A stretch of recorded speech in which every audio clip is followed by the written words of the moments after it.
20% profit in the past 24 hours. Yet another soul hack, and Lord Saylor steps down.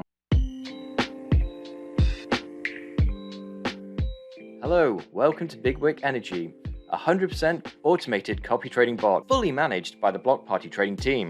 It's exclusively available on Mizar, and if you want to get access, just head on over to Mizar.ai, check out the marketplace, and we're right there. If you want a truly set and forget experience with automated trading, then this is for you. There is no monthly subscription. We only get paid if we win. Don't forget to like and subscribe. It helps us grow and bring you more awesome content. Enough yapping. Let's get into those trades. So here we are, starting every day as we always do, looking at the BTC USD chart. I use Binance usually because it's the exchange with the most volume in there. You can use BTC USD or FTX. I mean, it doesn't really matter. The price fluctuation is going to be relatively minimal throughout, to be quite honest. But I generally use BTC USDT because that's what I generally trade on. And also it's where my analysis kind of always sits. So for that reason, that's why we generally look at it. There's no real major preference in that respect. However, what are we looking at the moment? Well, we've had quite an interesting day. We've seen some massive bullish pressure come in, and we've had this real significant local resistance just here, which we've tested around about 4 times just here, and then as well 2 significant times down here as well. It's almost produced like kind of a double bottom on the 4 hour as well. It's a little bit more significant on the 1 hour, but I'm just looking at the 4 hour at the moment. We have totally, filled this weekly pivot down here, which, like I said, has always been very significant, and also the 20 DEMA. And we formed like this kind of double bottom just here, which has started to like track us towards this consolidation triangle. I was very much of the assumption if we kind of break out of this and get our head above the water, then we would probably continue to go up. So I had a bit of a long setup here, just on the, a bit of a premium channel idea. If we broke up, and we almost went straight to target in 1 candle, but there was a big rejection, sat at 23,640. On the order books, they're not looking ever so bad at the moment. In fact, they're looking a little bit thin. There's nothing particularly prominent there, especially on Binance, that we should be too worried about or paying attention to. The general volume as well, we're still in this descending kind of pattern as well, which we would expect to be seeing if we're following down in this slightly kind of consolidating triangle. So we are looking for a significant volume breakout. I did think that this was going to be it, but we couldn't quite muster enough volume to keep it going. So I might very tempted to close this at break even, as I think we could be coming back into this little triangle down here. But we'll see how that plays out. I've also got a short setup down here as well. If we break down on it, then I will probably short it down to around about 21,600, which is where I'll probably start taking some profit. Maybe see how we're getting on towards breaking through 22k, because that's going to be a significant bounce area for bounce. But I still feel like the long is the preference of the two. We've got a big POC on the fixed session volume up here, and also the CME gap, which hasn't shown on our actual indicator, but if you look on the chart, then there is a CME gap here, which does very often get filled. So I do feel like there's a pretty high chance that we're going to go a bit higher there. And as you can see, this is the POC line that's just appeared there, but I'm turning that off because it gets a bit crowded on the chart. And that is where I'm at with Bitcoin. I am relatively, we are in the middle of the range at the moment. As you can see, the big range up here. And we're kind of undecided as to where we're going to go. I'm about 60-40 bullish to bearish. There is some very impacting news at the moment with Pelosi going to Taiwan, and that really disrupted the market yesterday, but she landed safely, and lo and behold, the market started pumping. What else we got? Well, Solana, no surprise there, they had another hack today. Wasn't the most dramatic one, still many millions of dollars, but it wasn't the craziest hack they've ever had. But it just seems to be a little bit too frequent with Sol, so I think it's going to bring a lot of questions again as to whether this is going to be the ETH killer. And then finally as well, we've got Lord Saylor stepping down as CEO of MicroStrategy. And, you know, the instant reaction there is very bearish, but the reality is, you know, he's going to become executive chairman, and in his words, I will be able to focus more on our Bitcoin acquisition strategy and related Bitcoin advocacy initiatives, which is very good to hear because they are holding $3 billion worth of Bitcoin. And if the company should decide to get rid of it, that will pretty heavily impact the market, along with all the associated FUD. But by the sounds of it, it doesn't really look like that's going to happen.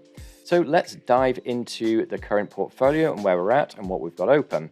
Yesterday we closed, over the past 24 hours, we closed 4 trades: VET, VeChain, Ape, DCR, and Cardano, all around about 5%. So we took about 20% profit in the past 24, which is quite nice in a relatively uncertain market. And I wasn't particularly opening too many longs really yesterday, because again, it was very uncertain with what Pelosi was doing. That could have really taken the market down, but you know, as it transpired, it pumped pretty well. We've also opened a bunch of trades today because, like I said, I'm feeling relatively bullish on Bitcoin at the moment, but you know, more to the point, we're in the middle of a range. So with the whole DCA nature, it's not so bad. If we end up going down, there's a very high chance that we're going to bounce and kind of around in this range. If I was at the very bottom of the range, I'd be a little bit more kind of cautious until we got a confirmed bounce. But again, like I said, it's looking relatively bullish, and there's a lot of volume playing around in the market. So first on the docket is Aave, and as I said, you know, this whole GHO stable coin, any news of this kind of thing is going to introduce volume into the asset in some capacity. So we're just going to bide our time with this one and see how it goes. BNB down as well. If the market crashes down, this is going to go very, very quickly. We're currently 13% off entries, so all we need is around about 4% dump on BNB, and that will get straight back into the break-even territory. Ethereum as well. No, sorry, this is not a short anymore. We're actually going long on Ethereum. Follows Bitcoin very kind of nice in this respect, and I was expecting a very similar movement to Bitcoin in this sense. You know, it's, in my opinion, it's actually looking quite bullish. We're getting towards the end of this consolidation triangle. I don't feel we're going to break down here, and everything is looking relatively bullish. We do have an exhaustion candle and I think a TD9 around there, so we might see some resistance, but we are kind of wanting Bitcoin to show a bit of strength in order for us to get up. HBAR, this is looking like it was just about to break out of this downward channel, or bull flag should I say, and I think that's going to go quite hard pretty quickly. HNT, the thorn in my side, still not showing any signs of massive recovery, but again, we'll consider throwing a safety order at that at some point when we get some really bullish confirmation from Bitcoin. Link down, again, you can see how much, when this dumps, it dumps pretty hard, and that just kind of went about 15% there pretty quickly, and again, there as well, we saw about 10% pop. So if Bitcoin does dump, I see that we're going to pick up this 21% very, very quickly, which is, you know, a 7% jump in Link. So again, no worries there. We've only got 3 short tokens open at the moment. Mana, this was a bit of a no-brainer for me. We've got a bit of a downward channel or bull flag in progress. Granted, I could have probably been a bit leaner with my entry and got in around about 1.7% down, but again, we're using DCA, so we can be a little bit more aggressive there. So I do expect it to go down a little bit and then bounce to the high regions. Then we have Matic. We had a bit of a scare from Matic as well with a lot of the vested tokens that were released. However, the founders holding the tokens, they did come out publicly and say that they are not going to be selling them, and they're going to be putting them back into the Polygon chain. So that's great, you know, that's great. So at least we're not going to have a massive dump of 15% of the entire network volume taking it down, because that would have just been absolutely awful for Polygon, which is, you know, such a fantastic project on the whole. Quantum, this is just a pretty standard breakout that's going on. Again, could have been a bit leaner with the actual entry price, because I do feel we'll probably see a bit of a retest. Whoopsie daisy. we'll see a bit of a retest probably down to about this region, especially with the TD9 heading up there. Maybe 4%, I could have got a better, snappier entry, but there is also the chance that Bitcoin looked like it was going to break out pretty hard. So I didn't really want to miss out any of these opportunities. And Shiba Inu, we had that news the other day that they are pushing it forward on the much anticipated game. So when we've got news behind us, we just want to control the trade. We want to make sure we're getting the safety orders triggering, just to kind of get a leaner average buy price. And then at some point, when the news starts to go a little bit more mainstream, and then we can look to, just either increase the take profit or just be ready to take profit if there is a catastrophic market dump. SNX, I really like the look of this chart. We had a real significant bull flag that has just broken out, and then we're going straight into a bullish, I'd say, bullish pennant, which again, very nice to be seeing. And so we're consolidating again, and I do expect this is going to go for another leg up.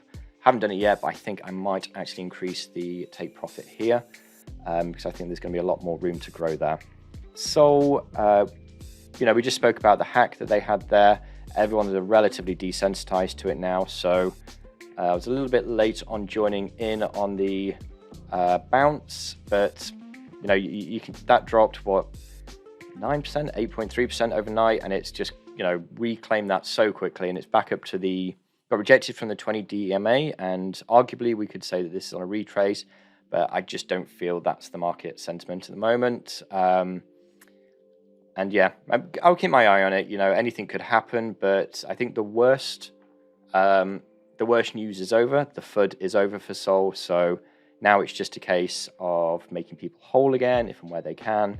And, that always brings a lot of good sentiment with it as well. But who knows? I mean, like I said, a lot of people are desensitized from the whole Solana hack and errors and multiple bugs and stuff. So if they made it this far, I don't see them really selling out anytime soon. Our all-time highs, a chance again? I don't know. I really don't know with Sol, to be honest. I mean, I think they are one catastrophic error away from pulling a Luna. So for that reason, I've actually pulled it all out of my portfolio. I just don't have a great deal of. The project itself is amazing. It's going to do wondrous things if it works how it's meant to work. But the reality is, you can only really pay attention to the historical performance and the probability of these things happening again. Yeah, so yeah, I just be wary with Sol. It's all right for these kind of like 5% trades here and there and catching the volatility, but as far as kind of being a cornerstone of my portfolio, I don't have enough faith in it anymore, to be honest. Theta, yeah, we like this chart. We like this chart a lot. It's back up here. It's at average buy price now, break even, and I think this is just going to go. I mean, if we scan it back to something like the 15 minutes, and then we can see this kind of trajectory. We've got a much more clear support trend line there, and then we can retrofit this in there. So yeah, this could definitely come back down to here and bounce up.